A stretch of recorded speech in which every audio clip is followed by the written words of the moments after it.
Saturday ಬಂದರೆ ಎಲ್ಲಿ ಹೋಗಬೇಕು, ಸ್ಯಾಟರ್ಡೆ ಮಾರ್ನಿಂಗ್ ಎದ್ದ ತಕ್ಷಣ ಹೊರಗಡೆ ಹೋಗೋ ಚಟಾರರಿಗೆ. ಅದಕ್ಕೋಸ್ಕರ ಫಸ್ಟ್ ಥಿಂಗ್ ನನಗೇನು ಬರೋದು ಅಂತಂದರೆ, ಇಲ್ಲೇ 10 ನಿಮಿಷ 10-15 ನಿಮಿಷದಲ್ಲಿ ಒಂದು ಫಾರ್ಮರ್ಸ್ ಮಾರ್ಕೆಟ್ ಇದೆ. ಇವರು ಅದನ್ನು ಫಾರ್ಮರ್ಸ್ ಮಾರ್ಕೆಟ್ ಅಂತಾರೆ, ಬಟ್ ಅದು ಸಂತೆ, ಅದು ಸ್ಯಾಟರ್ಡೆ ಸಂತೆ ಥರ. ಸೊ ಇಲ್ಲಿ ಒಂದು ಸ್ವಲ್ಪ ಪಾಂಡ್ ಥರ ಇದೆ. ಅಲ್ಲಿ ಪಾಂಡ್ ಹತ್ರ ಕುತ್ಕೊಂಡು ಆರಾಮಾಗಿ ಒಂದು ಸ್ವಲ್ಪ ಮಾತಾಡಿ ರಿಲ್ಯಾಕ್ಸ್ ಮಾಡ್ಕೋಬೋದು ಫ್ಯಾಮಿಲಿ ಜೊತೆ. ಇಲ್ಲಿ ನೋಡ್ತಿರ್ಬೋದು ನೀವು, ಇದು ರೋಡಲ್ಲೇ ಬೆಳೆದಿರೋ ಮಶ್ರೂಮು ಎಷ್ಟು ದೊಡ್ಡದಿತ್ತು ಅಂದರೆ, ಮಶ್ರೂಮು ಇದನ್ನು ತೆಗೆದೆಲ್ಲ ತಿಂತಾರೆ ಅವರು. ಸೊ ನಾವೇನು ಮಾಡಿದ್ವಿ, ಒಂದು ಸ್ವಲ್ಪ ಬೆಳಗ್ಗೆ ಎದ್ದ ತಕ್ಷಣ ಹೋದ್ವಿ. ಅಲ್ಲಿ ಹೋದಾದ್ಮೇಲೆ ಸ್ಟಾಲ್ಸ್ ಎಲ್ಲ ಆಲ್ರೆಡಿ ಬಂದಿತ್ತು. 6 ಗಂಟೆಗೆ ಸ್ಟಾಲ್ಸ್ ಬರುತ್ತಂತೆ. ಸೊ ಸ್ಟಾಲ್ ಸೆಟಪ್ ಮಾಡಿ ಆಲ್ರೆಡಿ ಸ್ಟಾರ್ಟ್ ಮಾಡಿಬಿಟ್ಟಿದ್ರು. ಇವರು ಬ್ರೇಕ್ಫಾಸ್ಟ್ನ ಬೇಗ ಮಾಡ್ತಾರೆ, ಲಂಚು ಬೇಗ ಮಾಡ್ತಾರೆ, ಡಿನ್ನರು ಬೇಗ ಮಾಡಿ ಬೇಗ ಮಲಗ್ತಾರೆ. ಒಂದು 7-7:30 ಅನ್ನಂಗೆ ಮಲಗ್ತಾರೆ. ಸೊ ಎಲ್ಲರೂ ಶಾಪಿಂಗ್ ಸ್ಟಾರ್ಟ್ ಮಾಡಿಬಿಟ್ಟಿದ್ರು ಆಲ್ರೆಡಿ. ನಾನು ಮತ್ತು ಏಧಾ ಬಂದ್ವಿ. ಇಲ್ಲೆಲ್ಲ ಆರ್ಗ್ಯಾನಿಕ್ ಬೆಳೆದಿರೋದು ತಂದು ಇಟ್ಟಿರ್ತಾರೆ. ಬ್ರೌನ್ ಮಶ್ರೂಮು, ಆಮೇಲೆ ವೈಟ್ ಮಶ್ರೂಮು, ಆರ್ಗ್ಯಾನಿಕ್ ಟೊಮ್ಯಾಟೋಸು, ಇವರು ಜಸ್ಸಿ ಟೊಮ್ಯಾಟೋಸ್ ಅಂತ ಅಂತಾರೆ, ಬ್ಲೂಬೆರೀಸು ಎಲ್ಲ ಆರ್ಗ್ಯಾನಿಕ್ಕು, ಯಾವುದು ಕೆಮಿಕಲ್ಸಿಂದ ಬೆಳೆದಿರಲ್ಲ.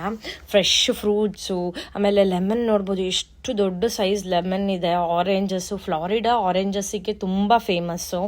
ಆಮೇಲೆ ಆ್ಯಪಲ್ಲು, ಇದು ಬಂದುಬಿಟ್ಟು ಪೊಟ್ಯಾಟೋಸು, ಇದು ಸ್ವೀಟ್ ಪೊಟ್ಯಾಟೊ.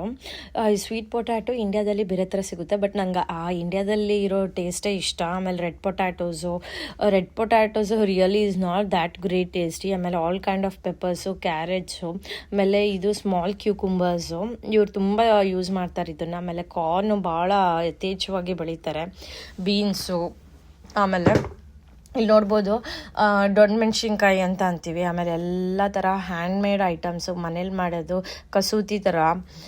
ಇದನ್ನು ಲೈಬ್ರರಿಯಲ್ಲೆಲ್ಲ ಹೇಳ್ಕೊಡ್ತಾರೆ, ಇದನ್ನು ಹಿಂಗೆ ಮಾಡೋದು ಅಂತ ಫ್ರೀಯಾಗಿ ಕೋಚ್ ಮಾಡ್ತಾರೆ. ಅದನ್ನು ಯೂಟಿಲೈಸ್ ಮಾಡ್ಕೊಳ್ಳೋರು ಮಾಡ್ಕೊತಾರೆ. ಇದನ್ನೆಲ್ಲ ವುಡನ್ ವರ್ಕು. ಆಮೇಲೆ ಇವ್ರು ಬಂದುಬಿಟ್ಟು ಫ್ಯೂಸಿಲಿ ಪಾಸ್ತಾ ಮಾಡ್ತಾರೆ. ಮನೇಲೆ ಫ್ರೆಶ್ಶಾಗಿ ಪಾಸ್ತಾನ ಮಾಡಿಕೊಂಡು ತಂದು ಇಲ್ಲಿ ಇಟ್ಟಿರೋದು. ಅದಾದಮೇಲೆ ಇಲ್ಲಿ ನೋಡ್ತಿರ್ಬೋದು, ಬೆಳಗ್ಗೆ ಎದ್ದ ತಕ್ಷಣ ಡಾಗ್ಸಿಗೂ ಕರ್ಕೊಂಡು ಬರ್ತಾರೆ. ಅವಕ್ಕೂ ಸ್ವಲ್ಪ ಫ್ರೆಶ್ ಏರ್ ಸಿಗಲಿ ಅಂತ ಮಕ್ಕಳಿಗೆಲ್ಲ ಟೇಬಲ್ ಮಾಡಿ ಅದಕ್ಕೊಂದು ಕಲರಿಂಗ್ ಪೇಜ್ ಕೊಟ್ಬಿಟ್ಟು ಕ್ರಯಾನ್ಸ್ ಕೊಟ್ಟು ಇಟ್ಟಿದ್ದಾರೆ. ಆಮೇಲೆ ಅಮೇರಿಕಾದಲ್ಲಿ ತುಂಬ ಹಮ್ಮಸ್ಸನ್ನು ಪ್ರಿಪೇರ್ ಮಾಡ್ತಾರೆ, ವೆರೈಟೀಸ್ ಆಫ್ ಹಮ್ಮಸ್ಸು. ಇಲ್ಲಿ ನೋಡ್ತಿರ್ಬೋದು ಅದನ್ನೆಲ್ಲ ಏನಂತಂದರೆ ಪಿಜ್ಜಾ ಹಮ್ಮಸ್ ಅಂತೆ, ಚಿಕ್ಪಿ ಹಮ್ಮಸ್ಸು, ಆಮೇಲೆ ಫೆಟಾ ಚೀಸು,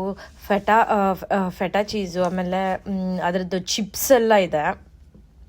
ಇದು ಆರ್ಕಿಡ್ ಅಂತಪ್ಪ, ನನಗೆ ಗೊತ್ತಿಲ್ಲ ಇದು ನೀಟಾಗಿ ಅದನ್ನು ಹೆಂಗೆ ಕರೀತಾರೆ ಅಂತ. ಇದು ಆರ್ಕಿಡ್ ಅಂತ ಕರೀತಾರೆ. ಇದಕ್ಕೆಲ್ಲ ಎಕ್ಸ್ಪೆನ್ಸಿವ್. ಬರೀ ಒಂದಕ್ಕೆ $17, 3 ತೊಗೊಂಡ್ರೆ $40